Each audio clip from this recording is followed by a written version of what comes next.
시간의 주인이 되시는 하나님, 주님은 새로운 시작의 하나님이시며 어둠 속에 빛을 비추시고 창조 세계의 모든 곳에 생명을 불어넣으시는 분이십니다. 주님께서 말씀하시면 어두움이 달아나고 주님께서 명령하시면 생명이 솟아오릅니다. 오늘도 하나님께서 이 땅에 새롭게 창조하시는 사건들이 일어나고 있음을 믿음으로 고백하며 오늘 새 아침을 맞이합니다. 그러하오니 주님, 오늘 새 아침에 해가 떠오를 때 우리의 삶에도 주님의 은혜와 자비가 새롭게 부어지기를 기도합니다. 온 세상이 빛으로 채워질 때 우리의 삶 속에도 주님께서 창조하시는 새 빛이 비추기를 기도합니다. 이 새벽에 주님께서 세상의 빛을 비추시고 어두움을 없애시듯이 우리 마음에 있는 어둠의 그림자를 주님께서 모두 몰아내어 주실 것을 믿습니다.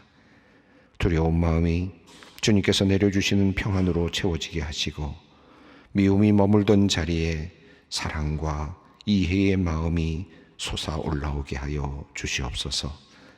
그리하여 우리가 오늘이라고 하는 이 소중한 날을 가장 가치 있고 의미 있게 보내게 하여 주시옵소서. 하나님, 이 새로운 날을 시작하면서 모든 걱정과 염려, 마음의 짐을 주님의 손에 의탁합니다. 알파와 오메가 모든 것의 시작과 끝이신 주님, 주님의 통치를 벗어난 것은 아무것도 없으며 또한 우리를 사랑하시는 주님께서 우리를 도우실 것이며 결국 가장 선한 길로 인도하여 주실 것을 믿음으로 고백합니다. 이 믿음으로 하루를 살게 하옵소서. 이 믿음으로 어떠한 상황 속에서도 용기를 내게 하시고 이 믿음으로 고통의 시간도 인내함으로 견뎌내게 하여 주시옵소서. 하나님, 주님께서는 항상 우리와 함께 하시며 시련을 포함한 모든 상황을 통하여 우리를 성장시키신다는 것을 또한 잊지 않게 하여 주시옵소서. 하나님의 계획은 우리의 계획보다 훨씬 크고 위대하시니 주님의 뜻이 우리의 삶에서 이루어지는 것이 진정 우리에게 유익한 것임을 늘 믿고 고백하게 하여 주시옵소서. 그렇게 우리의 열망을 주님의 뜻에 일치시키며 오늘을 지혜롭게 살아가는 우리 모두가 되게 하여 주시옵소서. 하나님, 이렇게 오늘 우리가 주님과의 깊은 관계에서 성장하고 변화되는 날이 되기를 원합니다. 일의 우선순위를 바르게 정하고 주님의 이름에 영광을 돌리는 일에 집중할 수 있도록 주님 도와주시옵소서. 주님과의 관계를 방해하는 산만함과 여러 가지 유혹으로부터 우리를 지켜주시옵소서. 분주함과 소음이 우리의 하루를 방해하지 않도록 지켜주시옵소서. 말씀을 읽고 묵상할 때마다 주님의 말씀이 우리의 발에 등불이 되고 우리의 길에 빛이 되게 하여 주시옵소서. 아버지 하나님, 소망교회 성도들의 일터와 직장을 오늘도 지켜주시기를 기도합니다. 모든 성도들이 오늘도 온 땅에 흩어져 자신의 소명을 이루며 자신이 일터에서 맡겨진 일을 감당하고 있습니다. 하나님, 우리 성도님들이 하는 모든 일들이 즐겁고 행복한 일들이 되기를 간절히 간구합니다. 생명의 일이 되기를 간절히 구합니다. 그저 마지못해 하는 일이 되지 않게 하시고 그저 밥벌이로서의 일이 되지 않게 하시고 세상을 살리고 이롭게 하는 복된 일이 되게 하시고 하나님께서 일하시는 일의 한 부분에서 함께 일하는 하나님의 동역이 되게 하여 주시옵소서. 회사에서 직원으로 일하고 있는 성도님들을 위해 기도합니다. 일할 수 있음에 감사하게 하시고 성실함과 책임감을 주시옵소서. 그리하여 사람이 볼 때나 보지 않을 때나 맡겨진 일에 충성을 다하게 하여 주시옵소서. 일터에서 꼭 필요한 사람, 신뢰받는 사람이 되어서 윗사람에게는 인정을 받고 아랫사람에게는 존경을 받는 사람들이 되게 하시며 또한 하나님이 기뻐하심을 입는 그리고 하나님께 영광을 돌리는 귀한 사람이 되게 하여 주시옵소서. 하나님께서 기뻐하지 아니하시는 일에 가담치 않게 하시옵소서. 죄의 유혹에 흔들리지 않게 하여 주시옵소서. 그 마음을 지켜 주시옵소서. 과중한 업무와 스트레스로 지친 이들도 많이 있습니다. 마땅한 쉼이 되도록 상황을 열어주시고 그들에게 힘과 능력을 더입혀 주시옵소서. 회사를 경영하는 경영인들과 사업장을 운영하는 성도님들을 위해 기도합니다. 사람은 속일 수 있을지 모르나 하나님은 속일 수 없습니다. 이들에게 정직한 마음을 주시옵소서. 거짓과 속임수를 쓰지 않게 하시고 직원들의 권리를 무시하지 않게 하시며 어떤 상황 속에서도 하나님 보시기에 부끄럽지 않은 선택을 하나씩 해 나가게 하여 주시옵소서. 권위를 내세우지 아니하고 지위에 높고 낮음이나 나이에만 고조금 성별을 떠나서 존중과 화합으로 일터를 이끌어갈 수 있도록 겸손한 마음을 불어넣어 주시옵소서. 또한 사업이 어려울 때나 번창할 때나 한결같이 하나님만 의지하며 하늘의 지혜를 구하는 경영자들이 되게 하여 주시옵소서. 사회에 선한 영향을 끼치고 하나님 나라 확장에 기여하는 복된 경영자들이 되게 하여 주시옵소서. 하나님, 오늘도 병상에서 하루를 시작하는 성도님들을 결코 잊지 않으실 줄로 믿습니다.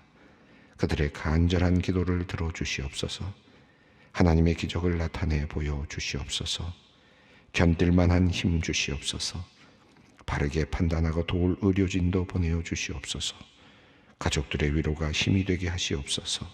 그 기도가 응답됨을 또한 보게 하여 주시옵소서. 이제 하나님의 말씀을 듣고자 합니다. 들려주시는 하나님의 말씀이 잘 박힌 못과 같이 우리 마음에 새겨지기를 소망합니다. 그 말씀이 이 하루를 살아가는 힘이 되게 하시고 그 말씀을 통해 하나님께서 원하시는 모습으로 변화되는 귀한 은혜를 경험케 하여 주시옵소서. 깨닫게 하시고 실천하게 하시는 성령 하나님을 오늘도 간구합니다. 우리 주 예수 그리스도의 이름으로 기도드리옵나이다. 아멘.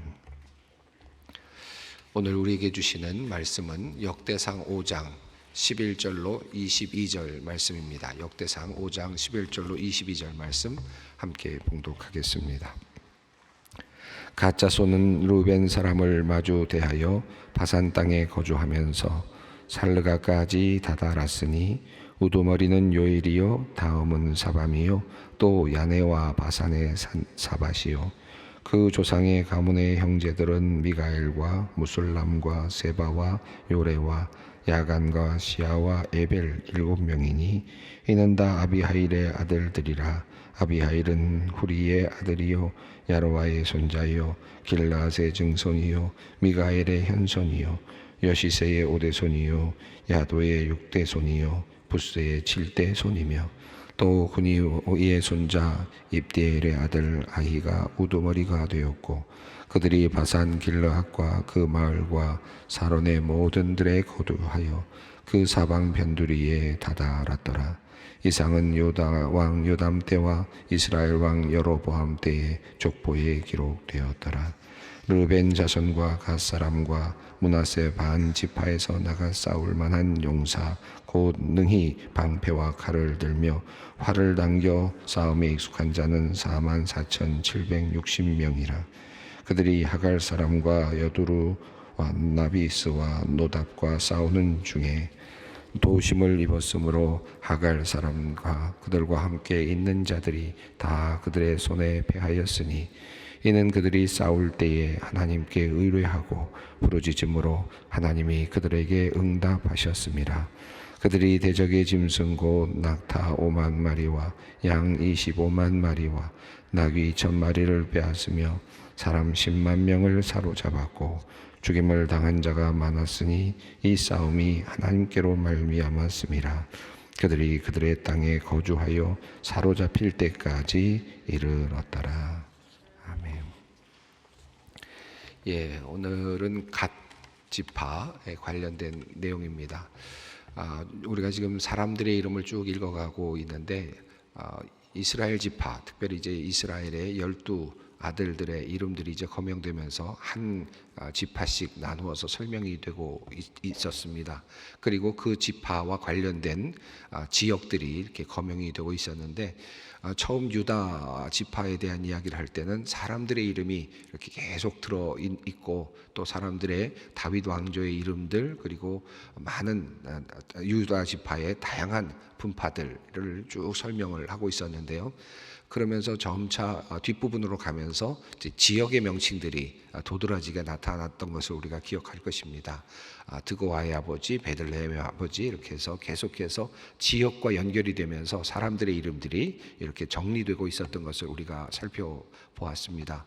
자, 그리고 나서 이제 시므온 지파도 비슷했는데, 시므온 지파부터는 벌써 지역들의 이름들과 연결돼서 이름들, 인명과 사람의 이름과 지역의 이름이 그대로 거의 많은 경우가 계속해서 연동돼서 나타나고 있는 모습을 우리가 살펴봤습니다. 그래서 유다 지파를 쭉 살펴보았고, 그리고 나서 우리가 시므온 지파를 보았고, 그리고 르벤 지파를 지금 이제 보았습니다. 이제 오늘 지파 이름은 갓 지파입니다. 이 갓 자손, 이 갓은 실바가 낳은 첫 번째 아들입니다. 그러니까 레아가 있고 라헬이라고 하는 야곱에게 두 이제 아내가 있고 두 이제 첩이라고 할 수 있겠죠. 그러니까 각각의 아내가 이제 자신의 여종을 데려다가 아이를 낳게 함으로써 이제 또 첩이 된 두 여인이 있습니다. 그래서 첫 번째 부인이 레아이고, 그리고 야곱이 그렇게 사랑했던 부인은 라헬이었죠. 라헬을 위해서 일을 이제 하게 되었는데, 그만 레아가 먼저 들어오게 되어서 레아가 먼저 결혼을 하게 되고, 언니죠. 그리고 나서 라헬이 이제 맞이하게 됩니다. 그 레아가 먼저 아들을 이제 낳는데, 첫 번째 아들이 르벤이었고, 그 다음에 시므온, 그리고 레위, 그리고 유다, 이렇게 이제 네 아들을 낳습니다. 이 아들을 낳는 것을 보고 이제 라헬이 많이 상심을 하면서 자신이 데리고 있던 여종으로부터 두 여종을 야곱에게 들어가게 해서 아이를 낳게 되는데, 그 아이가 단과 납달리입니다. 단과 납달리를 이제 라헬이 여종 비라를 통해서 낳게 되니까, 레아도 이제 자신의 여종 이 실바를 들여보내서 다시 또 아이를 또 이어서 낳게 되는데, 그 아이의 첫 번째 아이가 갓이고요, 두 번째가 아셀이죠. 그리고 나서 나중에 이제 르벤이 합한 채 이야기가 나오면서 다시 레아와 야곱이 함께 이제 잠자리에 드는 내용이 나오고, 이사갈, 스불론, 그리고 딸인 디나가 태어나는 내용이 나옵니다. 그리고 나서 나중에야 라헬이 이제 이 요셉과 베냐민을 이제 낳게 됩니다. 12아들이 이렇게 이제 만들어지는데, 그 중에서 오늘 이 갓자손은 레아의 레아가 보낸 그 여종의 첫 번째 아들이라고 할 수 있겠습니다. 자, 이런 관점에서 보면서 이제 갓에 대한 이야기가 나오는데요. 갓과 관련된 이 족보 이야기가 사람들의 이름물로 이렇게 쭉 정리되기보다는, 먼저 이 갓 자손과 관련된 내용은 지역이 먼저 나오고 있다는 것을 이제 우리가 확인할 수 있게 되는데요. 1절을 먼저 한번 읽어보겠습니다. 갓 자손은 르벤 사람을 마주 대하여 바산 땅에 거주하면서 살르가까지 다다랐으니. 자, 보통 우리가 앞에서 봤던 가문들은 이제 사람들의 이름이 나오면서 누가 누구 낳았다, 누구의 아들이다, 뭐 이런 것들이 먼저 나오면서, 나중에 이제 지역들이 이렇게 누구의 아버지라든지 또는 어느 지역에 살았다는 내용이 뒤에 이제 붙어 나오는데, 갓에 대한 내용은 먼저 아예 지역을 먼저 쭉 이렇게 보여주고 있는 것을 우리가 확인할 수 있습니다. 그러니까 이제부터는 이 족보의 이야기가 이제 자연스럽게 지역과 연결되고 있고, 지금 이 족보를 통해서 이 독자들, 역대기를 읽어가고 있는 독자들은 이제 그림을 그리는데, 사람들의 그림을 그리기보다는 이제 지역의 그림을 먼저 그릴 수 있게 만들어주고 있습니다. 그들이 어디쯤에 살았겠구나, 또 그 지파들은 어느 지역을 그 담당하면서 확장하면서 그 영토, 하나님께서 주신 영토에 살았겠구나 하는 것들을 이제 머리에 그릴 수 있도록 먼저 이렇게 지역들을 이야기하고 있습니다. 그래서 갓자손부터는 벌써 이 지역들이 보다 분명하게 이제 거주하고 있었던 지역들이 분명하게 드러나고 있습니다. 자, 이렇게 거주하면서 살고 있었던 내용이 나오는데요. 자, 12절 읽겠습니다. 우두머리는 요엘이요, 다음은 사밤이요, 또 야네와 바산의 사밧이요. 자, 우두머리 요엘, 그리고 다음에 사밤, 그리고 야네와 바산에 살고 있는 산 사밧, 이렇게 이름들이 나오고 있습니다. 자, 이런 이름들이 쭉 나오는데 사실은 이 이름들이 정확하게 누구의 아들 이런 부분들이 있는 부분도 있지만 떨어져 있는 부분도 있습니다. 이 12절이 그냥 떨어져 있다고 볼 수 있겠고요. 그리고 자연스럽게 13절이 그 가문, 조상 가문의 형제들이라고 되어 있는데 그냥 그러니까 친척들 이런 그런 개념으로 보시면 좋겠습니다. 그러니까 정확하게 어떻게 연결하기보다는 그저 갓지파에서 우리가 두드러지게 볼 수 있는 그런 이름들을 먼저 찾았고, 그리고 가문과 연결해서 또 한 몇 사람의 이름을 거명하고 있습니다. 7명의 이름이 거명되는데 13절 읽습니다. 그 조상의 가문의 형제들은 미가엘과 무술람과 세바와 요레와 야간과 시아와 에벨 7명이니. 자, 이렇게 여기서 7명에 대한 이름을 이제 이야기하는데 이 부분은 하나의 가문으로 이렇게 분명하게 정리가 되고 있는데요. 이 7명의 아버지가 누구냐? 14절 읽습니다. 이는 다 아비아일의 아들들이라. 아비아일은 후리의 아들이요, 야로아의 손자요, 길르앗의 증손이요, 미가엘의 현손이요, 여시서의 5대 손이요, 야도의 6대 손이요, 부스의 7대 손이며.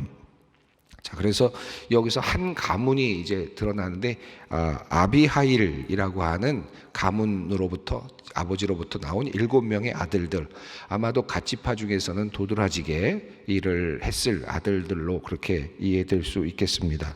그런데 그 위로 올라가면 쭉 올라가서 지금 7대까지 쭉 위로 올라가는 것을 볼 수 있습니다.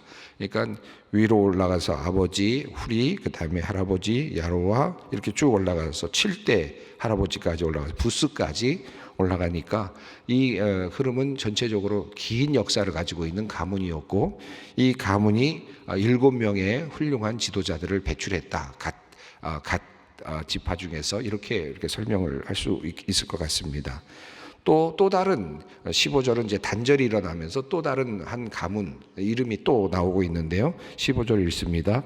또 군이의 손자 압디엘의 아들 아히가 우두머리가 되었고, 이렇게 되어서 여기는 또 다른 그룹으로 나눠져 있는데 어떻게 연관되는지는 분명하지 않고, 군이의 손자 압디엘의 아들 아히가 우두머리가 되었다, 이렇게 되어 있습니다.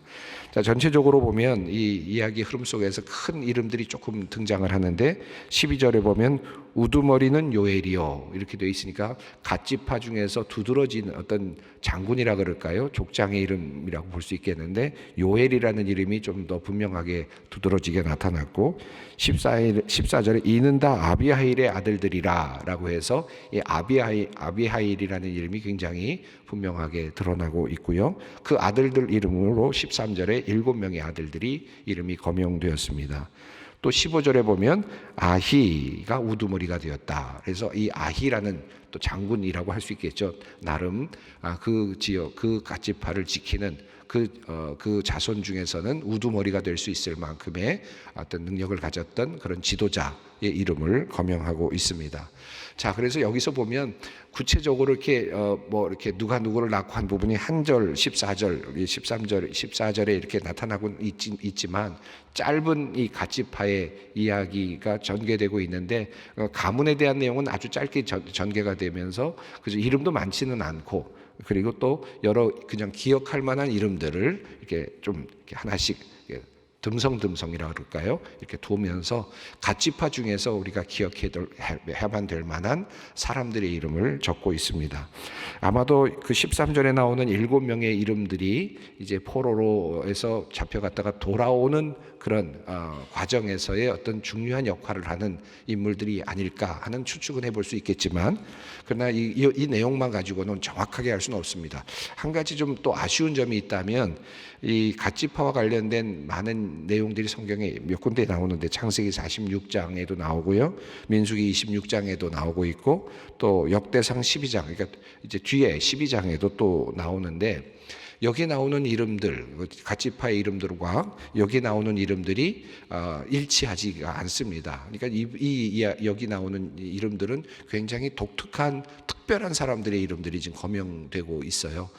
그리고 그 내용이 어디서 왔는지 분명히 다르다는 것을 이 지금 역대기를 기록하고 있는 지금 이 지금 사관이라 그러겠죠. 이 역사를 쓰고 있는 사람들 입장에서는 분명히 뭔가 다르다는 것도 이해를 하고 있었던 것 같습니다. 자, 그럼에도 불구하고 이 부분을 지금 성경에 이 글에 지금 적어 놓고 있습니다. 그 내용이 17절에서 보면 이게 분명히 인지하고 있었다라는 것을 알 수 있는 부분이 나오는데, 함께 읽습니다.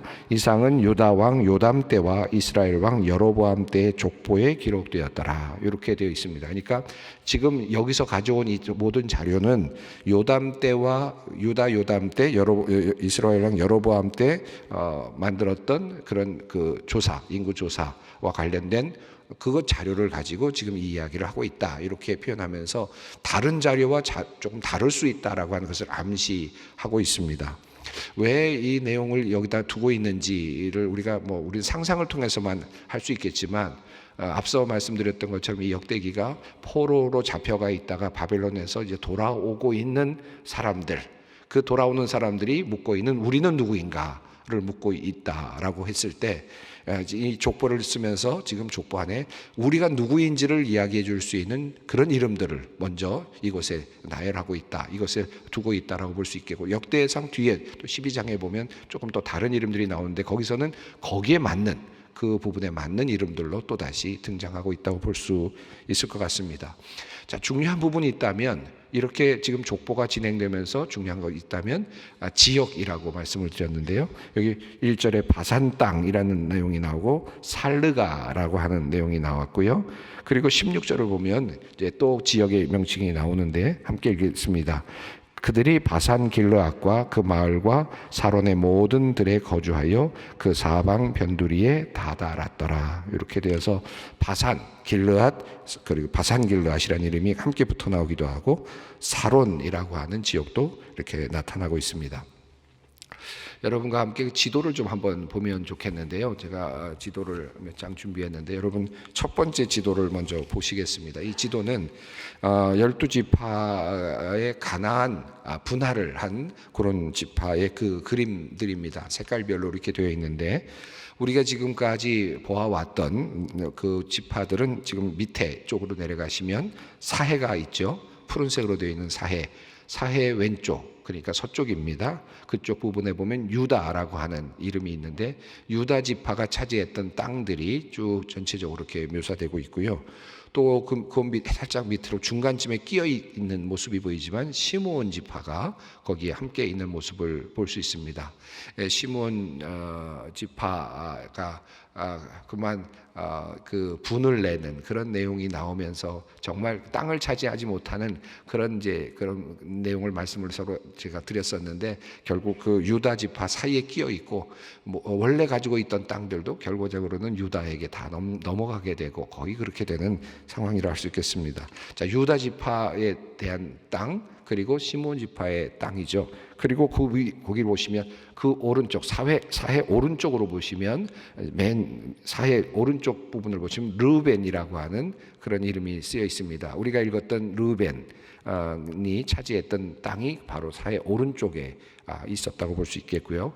또 우리가 지금 읽고 있는 이 갓지파의 땅이 바로 그 위쪽으로 있죠. 요단 동편 쪽으로 있습니다. 갓지파가 있습니다.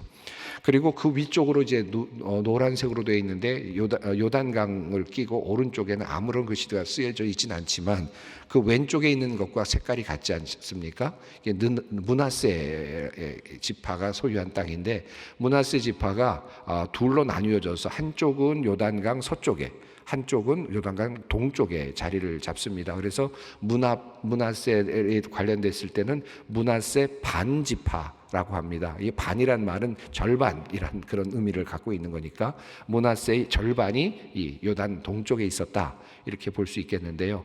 자, 오늘 본문 그리고 다음에 이어지는 본문은 이 요단 동편에 있었던 지파들로 이렇게 이어지고 있는데, 지금 설명하는 흐름을 보면 사해를 중심으로 해서 왼쪽부터 유다, 그 다음에 시므온, 그리고 사해를 끼고 올라가면서 르벤, 그렇게 지금 설명을 하고 있고, 그 위로 이제 갓지파를 설명하는데, 다음 부분은 므낫세 반지파, 오늘 보면 이제 뒤에도 나오는데 므낫세 반지파가 소개되고 있습니다. 다음 이제 내용을 보겠습니다. 다음 그림을 한번 보겠습니다. 다음 그림을 보시면 여기 지금 찍혀 있는 좌표들이, 지점들이, 이름들이 좀 있는데요. 다 다루진 않았지만 우리가 유다 지파의 족보를 다루면서 나왔던 지명들이 이렇게 쭉 찍혀 있습니다. 그러니까 사해 오른쪽에 유다 지파가 점령하고 있었던, 그리고 그 지역의 이름들이 나타나고 있습니다. 다음 이제 내용을 한번 보겠습니다. 지금 앞서 있던 유다 지파와 별로 다르지 않은 곳에, 그러니까 겹치는 곳에 이름들이 있다는 그림들이 그려져, 좌표들이 그려져 있죠. 이게 무슨 말이냐면 이것이 시므온 지파의 땅이었다라고 하지만 결국은 유다 지파의 땅과 겹치는 부분들이 상당히 많이 있죠. 그리고 결과적으로는 유다 지파에 거의 대부분 넘어가게 됩니다. 브엘세바 아래쪽으로 이제 시므온 지파가 어느 정도 차지하고는 있지만, 그들이 진정한 의미에서 큰 땅을 차지하지 못하는 그런 지파가 되고 말았습니다. 자, 그 다음 그림을 보시면 어제 우리가 보았던 르벤 지파가 차지했던 땅인데, 이미 나왔던 그 이름들이 있었는데 그 이름들의 그 지금 지도상의 좌표를 여러분께 보여드립니다. 느보 바알므온이라고 하는 곳, 그리고 아로헬이라고 하는 지역, 이렇게 지역이 펼쳐져 있음을 볼 수 있습니다. 이게 르벤 지파 관련된 내용이고요. 그리고 오늘 읽은 이제 그 지명들이 나오는데, 다음 그림을 보겠습니다. 갓지파입니다. 아까 보시면 바산이라는 지역이 나오고 길르앗 지역이 나오고 살르가까지 이르렀다라고 하는 부분이 나오고, 위에 사론이라는 그런 명칭이 나왔는데, 이 지금 여기 보이는 요 푸른색의 그 호수는 갈릴리 호수입니다. 그러니까 밑으로 쭉 내려가는 게 요단강이고, 지금 이 지도에는 사해는 밑에 있어서 보이지가 않는 거죠. 그러니까 이제 갈릴리 주변 지역으로 이 사론까지 올라가는, 이 사론이 있는 쪽이 헤르몬산이 있는 그쪽인데, 그쪽까지 이어지는 그 오른쪽에 있는 그 평원들, 이게 바산, 또 바산 길르앗이라고 하는 지역을 크게 보면 저 사론까지 이어지는 모든 지역을 바산 지역이라고 하는데, 아주 평야가 크고 그리고 아주 좋은 땅으로 알려져 있는 그런 곳입니다. 바로 이 지역을 지금 갓지파가 차지했다라고 하는 내용입니다. 자, 이제 다시 여러분 18절 이후에 있는 내용들인데요. 이 내용들을 보시면 18절과 19절 읽겠습니다. 르벤 자손과 갓사람과 므낫세 반지파에서 나가 싸울 만한 한 용사 곧 능히 방패와 칼을 들며 활을 당겨 싸움에 익숙한 자는 44,760명이라.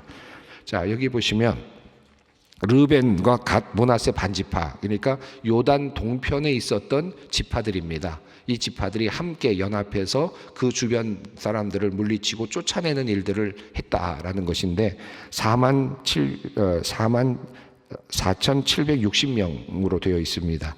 민수기 26장 7절, 18절, 34절을 합해서 보면 이 세 지파의 전체의 숫자, 인구 개수의 모세 시대의 인구 개수는 한 13만 6,900명 정도가 됩니다. 거기에 비해서는 굉장히 작은 인원이지만, 그러나 그들이 이렇게 모여서 이제 전쟁을 하면서 영토를 넓혀 나갔던 그런 내용들이 나타나고 있는데, 대항했던 사람들의 이름들, 그 민족들의 이름이 19절에 나옵니다. 함께 읽습니다.